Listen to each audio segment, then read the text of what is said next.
সবাই কেমন আছেন? সবাই অনেক ভালোই থাকে। কেন আমাদের ভিডিও আপনাদের চোখে বাজে না? বাজে কার ভিডিও জানেন? এই যে উপরে দেখতেছেন না যে ছবিটা, ওদের মতো কিছু কিছু খারাপ যারা, তাদের ভিডিও আপনাদের চোখে অনেক ভালো লাগে। তো তাদেরই উদ্দেশ্যে আমি কিছু কথা বলি। ভুল হইলে সবাই মাফ করে দিবেন আমাকে। তো ওরা যে পরিমাণে যেগুলা ভিডিও করে, এগুলা ভিডিওর কাতারে পড়ে না ভাই। যারা ভাইরাল হওয়ার ইচ্ছা, এরা এমনি ভাইরাল হইতে পারে। এই এইটা সেটা কইরা ভাইরাল হওয়া যায় না ভাই। ওগো ফ্যামিলি নাই, ওগো আত্মীয় স্বজন নাই।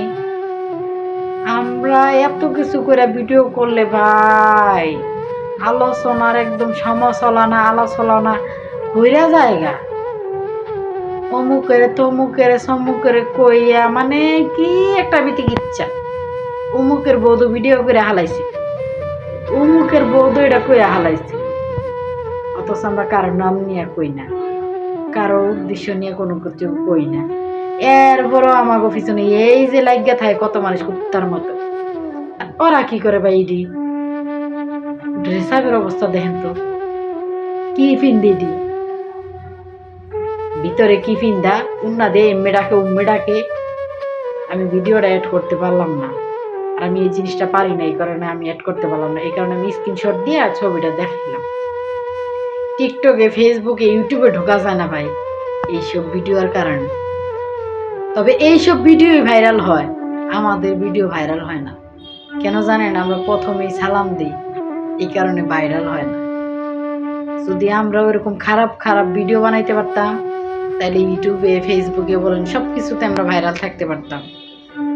কিন্তু আমরা কারো নামে কিছু বলতে পারি না, এরকমভাবে চলাফেরা করতে পারি না।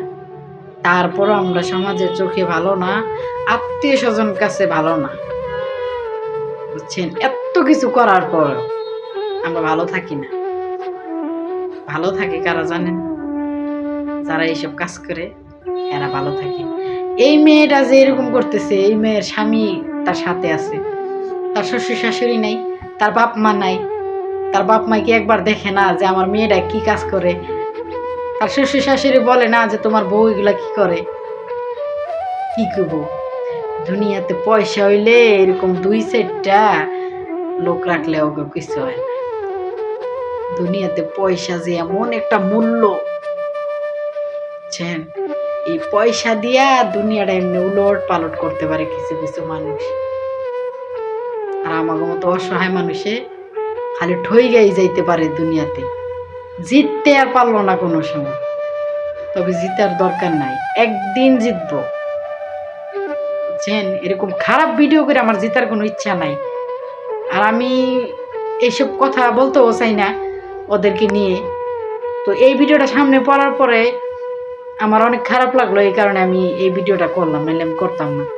যদি কারোর খারাপ লেগে থাকে আমার মাফ করে দিবেন, কেন এইসব কথা বলার জন্য। আর যদি ভালো লাগে তাহলে অবশ্যই ভিডিওটা শেয়ার করে দিবেন। আর এইসব খারাপ ভিডিও এখন কি কমু, কিছু বললাম না। ভালো থাকেন সবাই।